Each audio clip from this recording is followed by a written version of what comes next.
नमस्कार विद्यार्थी मित्रांनो, मी डॉक्टर प्रियांका भास्कर मिसाळ. नुकतीच 2019 साली राज्यसेवा परीक्षा झाली होती. त्या अंतर्गत माझी तहसीलदार पदासाठी निवड झालेली आहे. त्यापूर्वी जवळपास 3 वर्ष मी ASO म्हणून मंत्रालयामध्ये जलसंपदा विभागामध्ये कार्यरत होते आणि आताच नुकतीच आमची 17 जानेवारी 2022 पासून यशोदामध्ये ट्रेनिंग सुरू झालेली आहे.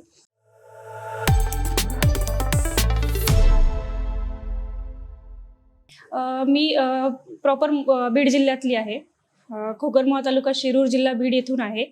माझं 10वी पर्यंत शिक्षण बीडमध्येच झालं. त्यानंतर माझं 12वी औरंगाबाद येथून. तर मी BDS केलेलं आहे नागपूर स्वर्गीय दादासाहेब काळमेघ डेंटल कॉलेज नागपूर येथून.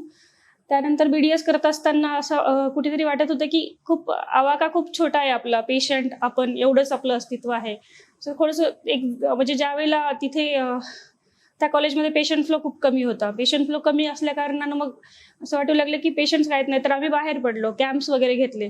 तर तेव्हा बाकीच्या गोष्टींबद्दल जाणीव झाली की म्हणजे अवेअरनेस नाही आहे लोकांमध्ये, किती हेल्थचे इश्यूज आहेत तरी अवेअरनेस नाही आहे. आणि हे फक्त डेंटिस्ट बनून मी तेवढ्या मोठ्या क्षेत्रावरती काम करू शकणार नव्हते. प्लस तसंच BDS कम्प्लीट झाल्याच्या नंतर इंटर्नशिपमध्ये तर पुढे काय करायचं, MDS करायचं की अदर काय करायचं, असा एक प्रश्न मोठा निर्माण झाला होता इंटर्नशिपमध्ये असताना. मग माझ्या मित्रानं मला सजेस्ट केलं की तुला अभ्यासाची आवड आहे आणि तुझं एकूणच तुझं व्यक्तिमत्व पाहता त्यांना मला सजेस्ट केलं की तू MPSC का नाही करत. MPSC क्षेत्रात म्हणजे तुझ्यासारख्यांची खूप गरज आहे, तर तू हे कर, तुला अभ्यासातही आवड आहे. मग त्यावेळेला ॲक्च्युली मला MPSC बद्दल माहिती मिळालेली. मग विचार केला की आपण MPSC करूया. मग इंटर्नशिप संपले की लगेच मी डायरेक्ट पुण्याला जॉईन झाले. 2015ची बॅच होती माझी. युनिक अकॅडमीमध्ये मी जॉईन केलं 15ची बॅच. सुरुवातीला जवळपास 2-3 महिने मला सिलेबस समजण्यामध्ये वगैरे याच्यातच गेले, नवीन असल्यामुळे. आणि पूर्णतःच BDS किंवा सायन्स बॅकग्राऊंडमधनं इकडे येणं आणि हे सगळेच इतिहास म्हणा, भूगोल म्हणा, हे सगळे सब्जेक्ट माझ्यासाठी नवीन होती. तर मग थोडासा वेळ मला गेला. तरी तिथे मला म्हणजे एकदम छान मार्गदर्शक मिळाले. अमोल घोडके सर असतील, प्रवीण चव्हाण सर असतील, सरांची मला म्हणजे मदत मिळाली, जेणेकरून मला एक प्रॉपर गाईडलाईन करता आलं. तरी पण म्हणजे सुरुवातीला घोडके सर क्लासमध्ये खूप सांगायचे की तुम्ही शॉर्ट टाइम प्लॅन बनवू नका, म्हणजे लगेच तुम्ही आता येणारी हर एक्झाम लगेच फोकस करू नका. मी जानेवारी 15मध्ये मी बॅच जॉईन केलेली आणि जवळपास मार्च 15मध्ये राज्यसेवा प्रिलिम्स आलेली. तर मला ती पण फोकस केली. मी करू शकते, मला करायची, असा एक विचारानं मी ती एक्झाम फोकस केली. पण झालं काय, तर आउटपुट मिळालं नाही मला. त्यावेळेला सरांनी सांगितलं होतं, घोडके सरांनी, की असं करू नका, म्हणजे तुम्ही 1 वर्षाचा पूर्ण अभ्यास करून घ्या. कारण एक MPSCचा पूर्ण अभ्यास कव्हर करायचा म्हटलं, सिलेबस कव्हर करायचं म्हटलं, तुम्हाला जवळपास 1 वर्षाचा कालावधी हा लागतोच. तर मग त्या दृष्टीनं सरांचं त्यावेळेला ऐकलं नाही, म्हणून 15चं वर्ष तसंच व्हायला गेलं. 2016ला युनिक 50 म्हणून एक बॅच चालू केली होती. तर त्या बॅचचा मला प्रचंड फायदा झाला. त्यांनी युनिक अकॅडमीनं एक एक्झाम घेतलेली आणि त्याच्यामधनं 50 जे हायर मार्क्सची जी मुलं होती त्यांना सिलेक्ट केलेलं. आणि त्यांना 10 लोकांच्या पाठीमागे एक गार्डियन म्हणून टीचर मिळाले होते. आणि माझं गुड लक की मला त्याच्यामध्ये अमोल घोडके सर गार्डियन म्हणून मिळालेले. तर मग सरांचं एकच होतं की तुम्ही शॉर्ट टर्म प्लॅन बिलकुल जाऊ नका, लॉंग टर्म असला पाहिजे तुमचा, म्हणजे तुम्ही एक बेसिक पूर्ण अभ्यास करून घ्या आधी MPSCचा. मग त्या दृष्टीने मी 2016मध्ये प्रिपरेशन केलं. युनिक 50च्या बॅचचा मला प्रचंड फायदा झाला. म्हणजे मित्र कंपनी पण तशी मिळाली अभ्यास करणारी आणि सरांचं कंटिन्यू लक्ष होतं. सर वीकली अनालिसिस घ्यायचे, म्हणजे आठवडाभरात आपण काय अभ्यास केलाय हे सगळं सर संडेला अनालिसिस घ्यायचे की किती केलंय, मग त्यातलं आउटपुट किती आहे, काय आहे, सगळ्या गोष्टींना. तर एकंदरीतच सांगेल की ह्याचप्रमाणे जी मी चूक केली की मी शॉर्ट टर्म फोकस केला सुरुवातीला, की पटकन आपल्याला अचीव करायचंय म्हणून, पण ते नाही. बेसिक एक अभ्यास करण्यासाठी तुम्हाला 7 ते 8 महिन्याचा कालावधी हा लागणारच आहे, पूर्ण मेन्स आणि प्रिलिम्सचे जे सब्जेक्ट्स आहेत ते कव्हर करण्यासाठी. एकंदरीतच पाहिलं तर आपली राज्यसेवा म्हणजे राज्यसेवाची परीक्षा जी आहे त्याचे 3 टप्पे आहेत. प्रिलिम्स आहे, मेन्स आहे आणि इंटरव्ह्यू आहे. तर प्रिलिम्सला काही सब्जेक्ट्स आहेत जे की मेन्सला नाही आहेत. जसं असेल की सायन्स जे आहे ते फक्त प्रिलिम्सला आहे. तसंच हिस्ट्रीमध्ये एन्शियंट हिस्ट्री आणि मिडेवल हिस्ट्री आहे जी फक्त प्रिलिम्सला आहे, मेन्सला नाही आहे. मॅथ्स रिझनिंग असेल तर ते देखील प्रिलिम्सला आहे. तर थोडंसं आपण आधी सरांचा जो दृष्टिकोन होता, जो मला नंतर म्हणजे जाणवला की ह्या वेनं मी गेले असते तर कदाचित लवकर सक्सेस मला मिळालं असतं. तर तुम्ही आधी मेन्सचा स्टडी करून घ्या. मेन्सचे सब्जेक्ट जे आहेत, उदाहरणार्थ पॉलिटी असेल, ठीक आहे, हिस्ट्री असेल, जिओग्राफी असेल, इकॉनॉमिक्स असेल, तर हे सगळे सब्जेक्ट्स तुम्ही आधी करून घ्या. डिटेलमध्ये करा, एक्झामच्या पाठीमागे लागू नका. सुरुवातीला तरी एक्झामच्या पाठीमागे लागू नका. आधी अभ्यास म्हणजे करून घ्या पूर्णतः. त्यात अजून एक सांगेल की जेव्हा आपण फर्स्ट टाइम रीड करतो, असा हट्टास नको की फर्स्ट टाइम मध्येच आपण नोट्स काढल्या पाहिजे. फर्स्ट टाइम मध्ये मला असं वाटतं की तुम्ही एकदा विषयाला समजून घ्या की काय आहे नेमका विषय, आपल्याला सिलेबसला काय आहे, क्वेश्चन्स कशावरती येत आहेत, क्वेश्चन पेपर अनालिसिस करणं खूप इम्पॉर्टंट आहे. तर ते पहा आधी. आणि कुठलाही अभ्यास करताना, राज्यसेवा प्रिलिम्स असेल किंवा मेन्स असेल, प्रिलिम्सच्या बाबतीत आधी मी सांगते, राज्यसेवा पूर्व परीक्षा अनालिसिस म्हणून असे काही बुक्स येतात किंवा जे प्रिव्हियस इयर्सचे MCQs असतात, तर त्यातनं अनालिसिस करायचं की कुठल्या प्रश्नांवरती म्हणजे कसे ह्या चॅप्टरवरती कसे प्रश्न विचारले गेलेले आहेत. समज मी पॉलिटीचा अभ्यासक्रम म्हणजे पॉलिटी विषय घेतला हातामध्ये, ठीक आहे, तर त्यात मी समज नागरिकत्व चॅप्टर आता वाचायला घेतला, तर नागरिकत्व या चॅप्टरवरती राज्यसेवा प्रिलिम्सला कसे प्रश्न येऊन गेलेले आहेत, किती प्रश्न येतात, किती वेटेज आहे त्याला, हे आधी जाणून घ्यायचं. मग त्या दृष्टीनं तुम्ही आधी ते प्रश्न बघितले प्रिलिम्सला आलेले, त्या दृष्टीनं मग तुम्ही तो चॅप्टर वाचून घ्या, नागरिकत्व चॅप्टर. मग तो चॅप्टर रीड केल्याच्या नंतर अजून कुठली सोर्सेस तुम्हाला वापरावे वाटत असेल तर ते बघा आणि व्हॅल्यू ॲडिशन तुमच्या एकाच मेन बुकवरती करत चला.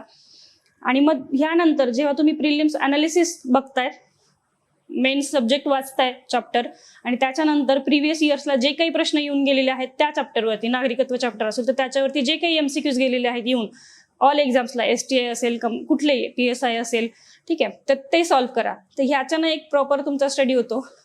सर नेहमी म्हणायचे, मी सरांच्या ह्याही गोष्टीकडे थोडंसं दुर्लक्ष केलं होतं, घोडके सर म्हणायचे तुम्ही दिवसभरात 5 तास वाचत असाल तर 2 तास तरी तुम्ही ऍटलिस्ट MCQ सोडवा. MCQ सोडवण्यावरती खूप भर दिला गेला पाहिजे. खूप इम्पॉर्टंट आहे त्याचा रोल आपल्या याच्यामध्ये. MPSC एक्झाम ऑब्जेक्टिव्ह असल्यामुळे तर प्रचंड इम्पॉर्टन्स आहे त्याचं.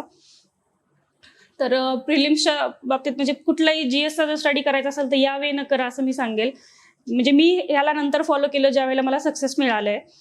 तर अनालिसिस करा आधी, त्या एक्झामला कसे प्रश्न आलेले आहेत, त्या पर्टिक्युलर सब्जेक्टवरती कोणती चॅप्टर्स इम्पॉर्टंट आहेत, कोणत्या चॅप्टर्सवरती जास्त प्रश्न विचारले जातात, ठीक आहे. मग त्यानुसार तो चॅप्टर रीड करणं आणि त्याच्यावरती आलेले प्रिव्हियस इयर्सचे सगळ्या एक्झाम्सला आलेले MCQ सॉल्व्ह करणं. तर हा एक अप्रोचनी जर गेलात तर नक्कीच मला वाटतं की लवकर सक्सेस मिळू शकतं. नंतर CSATचं जर आपण बघायचं गेलं, CSAT जे आहे तर राज्यसेवा म्हणजे आयोगाचे जे MPSC आयोगाचे जे क्वेश्चन पेपर्स आहेत, जवळपास 2013 पासून CSAT आलेला आहे आपल्याला. तर 2013 पासून ते 2022 पर्यंतचे CSATचे जे पेपर्स आहेत तर ते तुम्ही सॉल्व्ह करा आधी. मॅक्झिमम टाइम त्याला तुम्ही 4 to 5 टाइम्स ते पेपर सॉल्व्ह करा. ते सॉल्व्ह करणं एवढंच नाही तर ते टाइम लावून सॉल्व्ह करा. सुरुवातीला आधी ॲक्युरेसी वाढवायचा प्रयत्न करा. त्यानंतर म्हणजे तुमचा आन्सर बरोबर यायचा प्रयत्न करा. तुम्ही दमानी वाचा पॅसेज, आन्सर ॲक्युरेट आणण्याचा प्रयत्न करा. त्यानंतर तुम्ही टाइम लावून तो पॅसेज सॉल्व्ह करायचा प्रयत्न करा. लाईक 1.25 तासामध्ये आपले 10ही पॅसेज संपले पाहिजेत. सर्वात इम्पॉर्टंट म्हणजे राज्यसेवेचे जे CSATचे जे पेपर्स आहेत ते जेव्हा तुम्ही सॉल्व्ह करताय तर त्याचं तुम्ही अनालिसिस करा. अनालिसिस खूप जास्त इम्पॉर्टंट आहे की ह्या पॅसेजचे माझे किती आन्सर्स बरोबर आलेत आणि त्यातलं जे चुकलंय ते का चुकलंय, नेमकं काय झालं की मी वाचण्यात कमी पडले, माझ्याकडनं दुर्लक्ष झालं, मी एक वाचलं आणि दुसरं आन्सर राईट केलं, किंवा आहे होतं की नाही होतं. तर या गोष्टींकडे म्हणजे लक्ष द्या. इथेच चुका होण्याचे चान्सेस असतात आणि याच्यानं तुमचं CSAT वरती कमांड मिळेल तुम्हाला की पॅसेजेस सॉल्व्ह करा, आधी ॲक्युरेसी वाढवा, नंतर टाइम लावून पेपर सॉल्व्ह करा. आणि पेपर सॉल्व्ह फक्त करायचा नाही तर त्याचं अनालिसिस करायचं, हे खूप जास्त इम्पॉर्टंट आहे, ठीक आहे. आणि मॅथ्स रिझनिंगचं असेल तर आपला एक आपल्याला प्लस पॉईंट आणि मायनस पॉईंट माहीत असतो. आपल्याला कुठली चॅप्टर्स एकदा सगळीच अभ्यासा, त्यातली कुठली जे तुम्हाला एकदम चांगल्याने जमतात, एकदम फास्टली तुम्ही करू शकतात. कारण CSATच्या पेपरला टाइम मॅनेजमेंट हे सर्वात मोठं म्हणजे गोष्ट आहे. तर मॅथ्स रिझनिंगचे असे काही चॅप्टर्स आहेत जे की त्याची म्हणजे क्वेश्चन्स आपण खूप पटकन सॉल्व्ह करू शकतो. लाईक समज डाईस असेल, कंपॅरिझन असेल, वेन डायग्राम्सचे असतील, ठीक आहे, एज असेल, कॅलेंडर असेल, क्लॉक असेल, तर अशी काही जे सोपे चॅप्टर्स आहेत तर ती ह्याची मॅक्झिमम प्रॅक्टिस करून तुम्ही त्याच्यावरती कमांड मिळवा, जेणेकरून त्या लिमिटेड अर्ध्या तासाच्या टाईममध्ये तुम्ही निदान ऍटलिस्ट 10 ते 15 तरी प्रश्न तुम्ही उचलू शकाल, असं त्याच्यातनं घेऊ शकाल. ठीक आहे. तर असं झालं की डिसिजन मेकिंग एक पार्ट असतो. डिसिजन मेकिंगला निगेटिव्ह मार्किंग नसते, तर ते आपण सोडून घ्यायचे. त्यात जास्त वेळ न घालवता आपण कसे ते 3 ते 4 मिनिटात होऊन जातील याचा प्रयत्न करायचा. एकंदरीत सीसॅटचं हे असं असावं आपलं की टाइम मॅनेजमेंट एकदम क्रुशियल गोष्ट आहे याच्यासाठी, सीसॅटसाठी. म्हणजे प्रिलिम्समध्ये म्हणाल तर फक्त सीसॅट खूप जास्त इम्पॉर्टंट रोल प्ले करतो. आणि सीसॅटला टाइम मॅनेजमेंट खूप मोठी गोष्ट आहे. आणि त्याच्यासाठी तुम्ही टाइम लावून पेपर जेव्हा सॉल्व्ह कराल तेव्हाच तुम्हाला त्याच्यावरती कमांड मिळेल. आणि मी जी गोष्ट फॉलो करायची ती म्हणजे मी जेव्हा आपला आयोगाचा पेपर असतो 3 ते 5च्या ड्युरेशनमध्ये, तर मी डेली म्हणजे जवळपास एक्झाम जेव्हा प्रिलिम्स असेल तर त्याच्या 2 महिने आधी मी पेपर सॉल्व्ह करायला चालू करायचे. आणि मी दुपारच्याच टायमिंगमध्ये घ्यायचे पेपर, 3 ते 5च. दिवसभर मग अभ्यास वगैरे करायचा, दुपारी जेवण केल्याच्या नंतर 3 ते 5च याच टायमिंगमध्ये पेपर सॉल्व्ह करायला घ्यायचे. एक माइंडला सवय लागते बोलतो आपण, तर 3 ते 5 मध्ये ट्राय करा सोडवायचा. आणि त्याचं अनालिसिस मस्ट आहे, अनालिसिस कराच. ठीक आहे. झालं सीसॅटचं. मग आपण मेन्सवरती येऊया. मेन्सला जर बघितलं तर 4 पेपर आहेत. मराठी इंग्लिशचे 2 वेगळे, ऑब्जेक्टिव्ह आणि डिस्क्रिप्टिव्ह दोन्ही. आणि मेन्सचे जीएसचे पार्ट 1, 2, 3, 4 असे आहेत. तर मराठी इंग्लिश ऑब्जेक्टिव्हचं म्हणाल तर अगेन सेम स्ट्रॅटेजी जीएसला जी मी सांगितली की प्रिव्हियस इयर्सचे जे काही क्वेश्चन पेपर्स येऊन गेलेले आहेत या पर्टिक्युलर एक्झामला, तुम्ही राज्यसेवा मेन्स बघताय तर मग मेन्सला कसे प्रश्न येऊन गेलेले आहेत मराठीचे ह्याच्यावरती, कुठल्या चॅप्टरवर जास्त प्रश्न आहेत, संधीवर जास्त आहेत का समासवर जास्त आहेत की अलंकारवर जास्त आहेत, हे आधी अनालिसिस बघून घ्या. त्याच्यानंतर मार्केटमध्ये हे सगळं अनालिसिस तुम्हाला रेडी अवेलेबल आहे. त्यानंतर तुम्ही ते कशा टाईपचे प्रश्न आहेत ते पहा, मग तो पर्टिक्युलर चॅप्टर समजून घ्या आणि अगेन त्याच्यावरती ऑल एक्झाम्सला आलेले एमसीक्यू सॉल्व्ह करा. एमसीक्यू सॉल्व्ह करणं खूप इम्पॉर्टंट आहे. पर्टिक्युलरली मराठी इंग्लिश डिस्क्रिप्टिव्हसाठी म्हणाल तर ते एक सवयीचा भाग आहे. म्हणजे तुम्हाला एक ज्यावेळेला मेन्स असेल त्यात 2-3 महिन्यामध्ये तुम्ही कुठली टेस्ट सिरीज जरी जॉईन केली आणि पर्टिक्युलर चॅप्टर्स जर बघितले प्रिव्हियस इयर्सच्या क्वेश्चन पेपरचं जर अनालिसिस केलं आपण, तर ऑलमोस्ट सब्जेक्ट्स थोडेसे कोरिलेटेड असतात किंवा रिपीट होतात. तर असे पर्टिक्युलर 8 ते 10 चॅप्टर्स काढायचे आणि त्यांचा एक रफ ड्राफ्ट बनवून ठेवायचा. समज स्त्री भ्रूण हत्या असेल किंवा पर्यावरणाशी रिलेटेड कुठलं असेल तर यांच्यावरती आपण काही आलं तर कुठल्या काव्यपंक्ती टाकू शकतो आपण किंवा काय करू शकतो आपण, असं एक 8 ते 10 विषयांचा एक रफ ड्राफ्ट बनवून ठेवायचा. आणि ज्यावेळेला मेन्सचं प्रिपरेशन करत असाल त्यावेळेला टेस्ट सिरीज लावायची. टेस्ट सिरीज याच्यासाठीच की टाइम मॅनेजमेंट होतो आणि ते एक सवय लागून जाते. बाकी मराठी इंग्लिश झाल्याच्या नंतर GS1 हिस्ट्री वास्ट सब्जेक्ट आहे. इनपुट आउटपुट रेशो त्याचा थोडा कमी म्हटला जातो, परंतु असंच ह्याच्यामुळेच असं झालं की मी हिस्ट्रीला वाचलेलं होतं पण रिव्हिजन दिली नाही, की जो दे असंही हिस्ट्रीला काहीतरी वेगळंच येतं म्हणून रिव्हिजन दिली नाही. नेमकी त्या वर्षी हिस्ट्रीचे प्रश्न ऑलमोस्ट बुक्स मधलेच होते, म्हणजे वाचलेल्यातलेच होते, पण रिव्हिजन अभावी माझे ते गेले. तर माझी ही जी चूक होती की असं जे ऐकलं जात होतं की हिस्ट्री काहीतरी वेगळंच विचारलं जातं, पण त्या वर्षी हिस्ट्री पुस्तकातलं आलं आणि माझा तिथं स्कोर कमी आला होता. तर असं काही नाहीये. सेम अगेन स्ट्रॅटेजी फॉलो करा. जिओग्राफीसाठी पण मॅप ओरिएंटेड स्टडी करायचा जास्त प्रयत्न करा. कन्सेप्ट समजून घ्या जिओग्राफीच्या. एकदा कन्सेप्ट समजून घेतल्या आणि जो काही फॅक्च्युअल डाटा आहे तो तर पाठ करावाच लागतो, त्याला ऑप्शन नाही आहे. तर फॅक्च्युअल डाटा एक लक्षात ठेवायचा. पर्टिक्युलर नद्या असतील, कुठले डॅम्स असतील, त्याच्यावरती काय असेल त्या गोष्टी लक्षातच ठेवाव्या लागतात. काही ट्रिक्स बनवून आपण त्या गोष्टी लक्षात ठेवू शकतो. त्याच्यानंतर कम्पॅरेटिव्ह स्टडी आणि जसं म्हणलं कन्सेप्ट जर समजून घेतली तर तुम्ही कधी त्याचा आन्सर करू शकता. जिओग्राफी जास्तीत जास्त मॅपवरती करायचा प्रयत्न करा. म्हणजे लाईक मी हे होतं आपले समज कुठली अभयारण्य असतील कुठलेही असेल तर मी म्हणजे देशाचा मॅप घ्यायचे आणि मॅपवरतीच ड्रॉ करायचे. समज लोकसंख्या चॅप्टर आहे, खूप इम्पॉर्टंट चॅप्टर आहे. पॉप्युलेशन इकॉनॉमिक्समध्ये पण आहे, आपल्याला HRD मध्ये पण आहे आणि जिओग्राफीमध्ये पण आहे. तर मग हा चॅप्टर इतका चांगल्याने करून ठेवायचा की कुठलेच मार्क्स नाही गेले पाहिजे आपले. तर मग मी याला 2-3 बुक्स वापरलेले आणि या चॅप्टरची आकडेवारी एकदम छानपैकी करून ठेवलेली. अगेन घोडके सरांनीच याची पण सुचवलेलं की मॅपवरती आपण वेगवेगळं दाखवू शकतो. समज मेल फिमेल रेशो आहे, चाइल्ड सेक्स रेशो आहे, तर हे कुठल्या राज्यांमध्ये जास्त आहे, कुठल्या राज्यांमध्ये कमी आहे, त्यांचा सिक्वेन्स, शहरीकरणाचं प्रमाण असेल किंवा साक्षरतेचं प्रमाण असेल, ही जे काही आपल्याला लोकसंख्येबाबत आकडेवारी विचारली जाते त्याचा अभ्यास मॅक्झिमम तुम्ही मॅपवरती करा, तर तो लक्षात राहतो. व्हिज्युअलायझेशनने खूप जास्त लक्षात राहतं लवकर. त्याच्यानंतर जिओग्राफी झाल्यावरती पॉलिटी तर लक्ष्मीकांत आहेच. तसेच पॉलिटी पार्ट 2 साठी युनिकचं पार्ट 2चं बुक छान आहे. पर्टिक्युलर पॉलिटी तर ऑलमोस्ट रिपीट्स होतात. पॉलिटीला एकदम इम्पॉर्टंट रोल म्हणजे पॉलिटी प्रिव्हियस इयर्सचे क्वेश्चन्स खूप सॉल्व्ह करा किंवा MCQs खूप सॉल्व्ह करा पॉलिटीवरती, कारण ते एक अप्रोच कळून जातो की तुम्हाला आयोग कुठे चुकवतोय, कुठे चुकवण्याचं एक आपले जेवढे जास्त MCQ सोडू त्याच्यातून हा आपल्याला एक अप्रोच कळून जातो. माझा पॉलिटीचा स्कोर हायेस्ट होता. मी ज्यावेळेला पॉलिटी चांगलं असल्यामुळे मी यशोला पण राज्यात फर्स्ट आली होती मुलींमध्ये. पॉलिटीचा स्कोर माझा चांगला होता. 50 आउट ऑफ ऑलमोस्ट 47 माझे बरोबर होते. आणि राज्यसेवेला पण माझा पॉलिटीचा स्कोर टॉप स्कोर पैकी एक आहे. 109 स्कोर आहे मला. तर हे फक्त याच्यामुळे की मी पॉलिटीचे खूप MCQ सॉल्व्ह केले होते. म्हणजे आयोगाला येऊन गेलेले, ऑल एक्झाम्सला येऊन गेलेले तर सोडवलेच होते. अदर दॅन युनिक अकॅडमीचं पुस्तक असेल, ज्ञानदीप अकॅडमीचं पुस्तक असेल, यांचे सर्वांचे MCQ सॉल्व्ह केले होते. तर याच्यावरून मी ठामपणे सांगू शकते की MCQ सोडवल्याचा खूप फायदा होतो. ठीक आहे. MCQला दुर्लक्ष करू नका. जसं मी दुर्लक्ष केलं, सरांचं ऐकलं नाही किंवा तेवढं सिरियसली त्याला घेतलं नाही, म्हणून मला थोडा वेळ गेला. तुम्हाला जर लवकर सक्सेस मिळवायचं असेल तर तुम्ही पण MCQs म्हणजे हे करा, आणि तुमचं एक जो मार्गदर्शक असेल, जो सांगत असेल त्या गोष्टींना एकदम कटाक्षाने पाळा. त्यानंतर HRD असेल, HRD तर एकदम फॅक्च्युअल आहे सब्जेक्ट, स्कोरिंग सब्जेक्ट आहे. पॉलिटी आणि HRD GS2 आणि GS3 हे एकदम स्कोरिंग सब्जेक्ट आहेत. पॉलिटी पार्ट 2 मध्ये सांगायचं झालं तर जे काही कायदे आहेत, पार्ट 2 राहिलं होतं. पॉलिटी पार्ट 2 मध्ये आपल्याला इलेक्शन एक चॅप्टर मेन आहे आणि कायदे आहेत, 8 ते 10 कायदे आहेत. इलेक्शन म्हटलं की पक्ष पद्धती वगैरे त्या गोष्टी. तर ऑलमोस्ट इंटरेस्टिंग आहे सगळं पॉलिटी पार्ट 2 पण. कायदे पण सगळे आपल्याला कोरिलेट करून, कारण इन फ्युचर ते आपल्यालाच उपयोगाला येणार आहेत. तर त्या दृष्टीनं आता पूर्ण ते कायदे बघून घेणं, किती डेप्थमध्ये कायद्यांवरती प्रश्न विचारतात हे एक अनालिसिस करणं.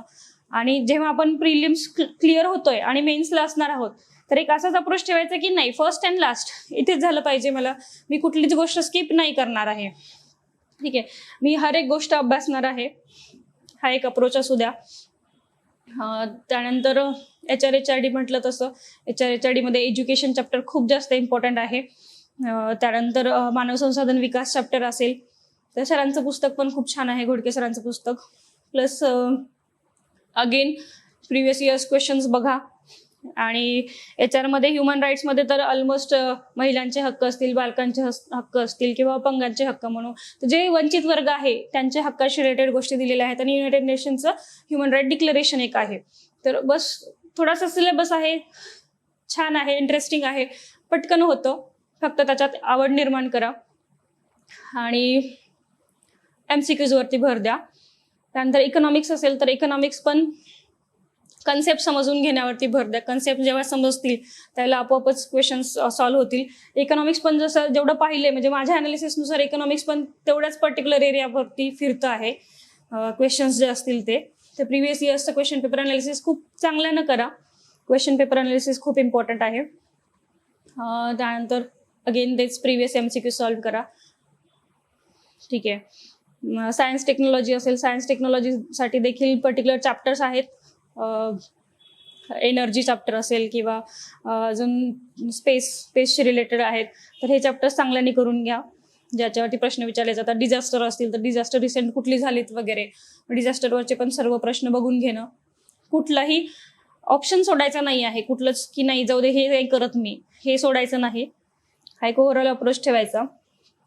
आणि अजून म्हणजे मला पर्टिक्युलर सांगा वाटतं, माझ्या ज्या काही गोष्टी ज्या तुम्हाला उपयोगाला येतील, मी पहिलेच सांगितलं की मी थोडंसं सुरुवातीला MCQs कडे दुर्लक्ष केलं होतं, तर ते करू नका. एक तुमचं सुरुवातीपासूनच ठेवा की माझा अप्रोच कसा असणार आहे. क्वेश्चन पेपर अनालिसिस बघायचंय मला आधी, नंतर सब्जेक्ट वाचायचा आहे, त्याच्यावरती आलेले MCQs वाचायचे किंवा अदर सोर्सेस असेल तर MCQ सॉल्व्ह करायचे. हा एक अप्रोच आपला असला पाहिजे. त्याच्यानंतर सिलेबस पूर्ण कव्हर करणं, सिलेबसमध्ये काय आहे ते पाहणं, सिलेबसला धरूनच चालणं. म्हणजे तुम्ही जेव्हा अभ्यास करताय तुमच्यासमोर सिलेबसची कॉपी असलीच पाहिजे. मी कुठला सब्जेक्ट घेते, त्यातला हा चॅप्टर घेते, तर यातले सगळे पॉईंट्स कव्हर झाले का माझे, जो नाही झाला तो कव्हर करून घेणं. कधी बोर झालंच, समज अभ्यास नाही करा वाटत आहे, खूप बोर होतंय, त्याला मग आपल्याकडे युट्यूब आहेच आहे, काही अकॅडमीज जे आहेत, आपल्या युनिकचे पण काही व्हिडिओज आहेत, तर ह्या सगळ्या क्लासेसचे व्हिडिओज पण बघितले आपण, तर तोही टाइम युटिलाइज होतो. मुळात बोर होतंय हा यायलाच नाही पाहिजे, आणि येत पण नाही. जेव्हा तुम्ही अभ्यासात पूर्णतः स्वतःला झोकून देता तेव्हा तुम्हाला बोर काय वेळेचं भानच कळत नाही. मी स्वतः आईसोबत म्हणजे फक्त हार्डली 5 ते 10 मिनिटं बोलायचे, बाकीच्यांशी तर कोणाशी बोलणं होत नव्हतं. ताईसोबत एक बोलायचे, तर मला जे मोटिवेट करायचे किंवा ज्यांच्याशी बोलून मला मोटिवेशन मिळायचे किंवा अजून एनर्जी मिळायची अभ्यासासाठी, मी अशाच लोकांच्या संपर्कात होते. प्लस सेल्फ मोटिवेटेड राहा, स्वतःला स्वतःच मोटिवेशन देऊ शकतो आपण. अजून सांगेल, एक मार्गदर्शक तुमचा निवडा आणि त्याला फॉलो करा. प्लस स्वतःवरती विश्वास ठेवा, आत्मविश्वास म्हणजे अतिविश्वास पण नाही, परंतु आपण जी तयारी करतोय त्याच्यावरती विश्वास ठेवून चला. आणि माझे पप्पा मला नेहमी म्हणायचे की रिझल्ट भेटो नाही भेटो ती पुढची गोष्ट आहे. ठीक आहे, रिझल्ट भेटेल किंवा नाही माहित नाही आपल्याला, पण तू तुझे 100% दे. तू तिथे आहेस, अभ्यासासाठी आहेस ना, तर तू 100% दे. फळ काही असू दे, भेटो नाही तर नाही भेटो. आणि पर्टिक्युलर एक काही हे असतात की काही मुलांना असं वाटतं की आपण जर सकाळी लवकर उठून लायब्ररी, काही जण आता बघतो आपण जेव्हा आपण अभ्यास करतोय तर 6 वाजताच मुलं उठतात, 6:30लाच लायब्ररीत जाऊन बसतात. तर मला या गोष्टीचं खूप टेन्शन यायचं, म्हणजे की माझ्यासोबतच्या ज्या मैत्रिणी होत्या 6:30-7लाच उठायच्या, लायब्ररीत असायच्या, आणि मी तेव्हा झोपेतच असायचे. मात्र मी उठायचे 9-9:30ला, मला त्याच्याशिवाय झोप म्हणजे त्याच्या आधी मला जागच येत नसायची, कॉलेजपासनची सवय.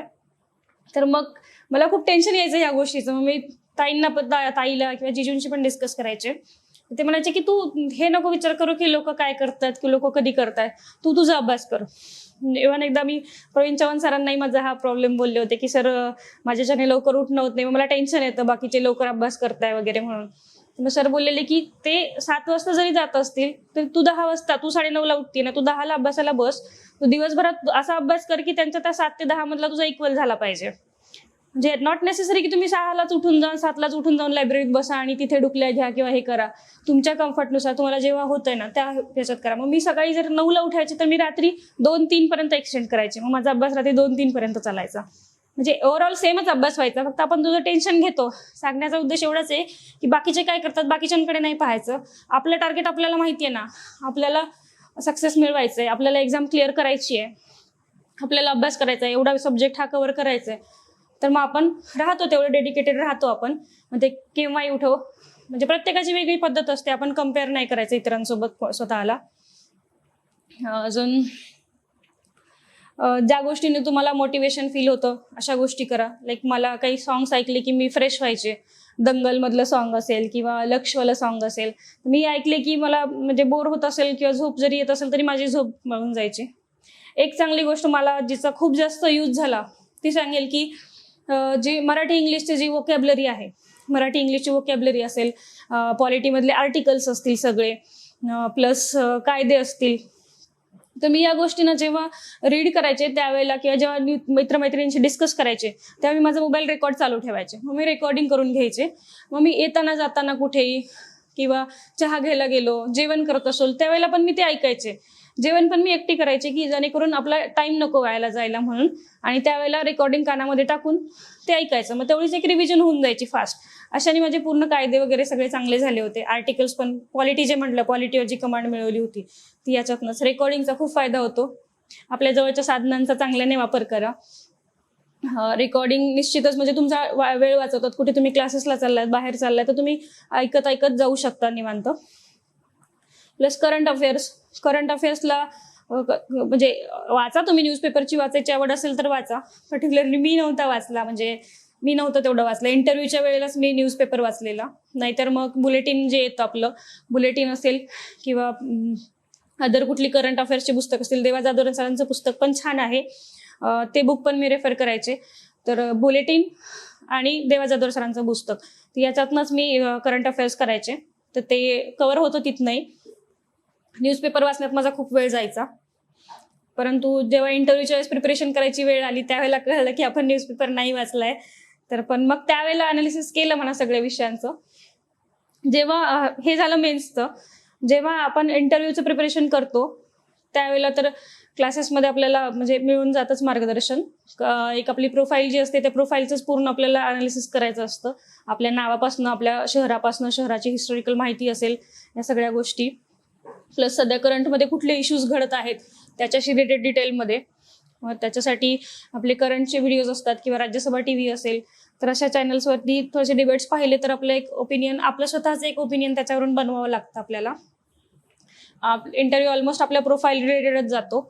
मी माझं BDS झालेलं तर माझा एकदम BDS वरती एकदम बेसिक गेला होता. लाईक दातांचे कुठले लेयर्स असतात, हत्तीचे दात किती असतात, काय असतात, म्हणजे लाईक अशा एकदम ओव्हरऑल बेसिक गेला होता माझा इंटरव्ह्यू. तर डिपेंड आहे. अशा प्रकारे हे झालं राज्यसेवा प्रिलिम्स, मुख्य परीक्षा आणि इंटरव्ह्यू बद्दल. तुम्ही राज्यसेवेचा जर अभ्यास करताय तर येणाऱ्या तुम्ही कंबाईनचे जे एक्झाम असेल, ASO असेल किंवा STI असेल, PSI असेल, तर या तुम्ही इझिली क्रॅक करू शकता. मी पर्टिक्युलरली ASO साठी कुठला अभ्यास केला नव्हता. राज्यसेवेचाच अभ्यासामध्येच म्हणजे झालं असं की 2017ची मी राज्यसेवेची मुख्य परीक्षा पास झालेली. स्कोअर चांगला होता माझा, जवळपास 70 मार्क्स लीडमध्ये होते ओपन फिमेलच्या कट ऑफ पेक्षा, परंतु समांतर आरक्षणामुळे माझा त्यावेळेला रिझल्ट गेला होता. अपेक्षा होती की त्यावेळेला इंटरव्ह्यूसाठी सिलेक्ट होईल, पण तसं झालं. मग त्याच्यानंतर राज्यसेवा, त्याचा इफेक्ट राज्यसेवावरती पडला 2018च्या. ती एक्झाम पण हातातनं गेली. मग 17ला STI आणि ASO हा एक, आणि STI आणि ASOच्या एक्झाम मेन्स दिल्या होत्या, पण त्या एकदम लाईटली दिल्या होत्या की आपल्याला नाही करायचं क्लास 2, कशाला आपल्याला क्लास 2 करायचंच नाही, हा एक अप्रोच होता, म्हणून त्यालाही असंच जाऊन द्यायचं म्हणून दिल्या होत्या. पण जेव्हा 2018ला कुठलीच गोष्ट हातात नव्हती, सगळ्याच एक्झाम्सचे रिझल्ट हातातनं गेलेले, मग त्यावेळेला कळालं की नाही, आपण आधी एक कुठली तरी पोस्ट काढून घेऊया आणि मगच हे करू. तर मग 18ची प्रिलिम्स तर गेली होती माझी राज्यसेवेची. मग होती हातात कंबाईन एक्झाम. मग कंबाईन एक्झामला मी फक्त थोडंसं अप्रोच चेंज केला, काही करंट अफेअर्स, 1 महिन्याचा ड्युरेशन होता, करंट अफेअर्स पाहिलं आणि सायन्स पाहिलं, आणि मग त्याच्या दृष्टीवरतीच कंबाईनचा स्कोर आला. त्यात ASO PSI वगैरे झाली होती. मग ASO करायचं ठरवलं. ते असं ठरवलं की पोस्ट काढायचीच आहे आपल्याला, जनरलमधून काढायची. समांतर आरक्षणचा फटका बसला होता, मग जनरलमधनं काढायचंच ठरवलेलं मनाशी. फुल दिवस रात्र अभ्यास केला आणि ASOला राज्यात पहिली आले होतं. म्हणजे आपण जेव्हा एकदम त्याच्याशी वेळ होऊन ते अभ्यास करतो ना, तर अल्टिमेटली सक्सेस मिळतंच तुम्हाला, मेहनतीचं फळ मिळतं, थोडीशी नशिबाची साथ लागते. अशा प्रकारे माझा एकंदरीतच हा प्रवास आहे. या प्रवासात मला माझ्या दीदीचं, माझा मित्र प्रसाद, माझे आई पप्पा, माझा भाऊ असेल, यांचं खूप जास्त मोलाचं सहकार्य लाभलेलं आहे मला. म्हणजे इव्हन माझी एक्झाम जेव्हा असायची तेव्हा रात्री मला टेन्शन पूर्ण रिडिंग रिवाईज होत नसायचं, तर मी भावाला फोन करायचे आणि तो वेळासारखं ऐकत बसायचा माझा, आणि मी त्याच्याशी फोनवरती त्याला सांगत बसायचे सगळं रात्रभर. तर हे एक म्हणजे खूप सर्वांचाच मला खूप म्हणजे मदत मिळालेली आहे. एकटीचं नक्कीच माझं हे सक्सेस नाही आहे. त्यांनी प्रत्येक वेळेला मला मोटिवेट करणं, किंवा ठीक आहे, तू नाही मिळालं तर नाही मिळालं, तू अजून प्रिपरेशन कर, येईलच सक्सेस कधी ना कधी. अशा प्रकारे हा एकंदरीतच माझा प्रवास होता. अमोल घोडके सरांचे आणि युनिक अकॅडमीचे पुनश्च आभार. धन्यवाद. दी युनिक अकॅडमीचे नवनवीन व्हिडिओज आणि अपडेट्स मिळवण्यासाठी लाईक करा, सबस्क्राईब करा आणि शेअर करा.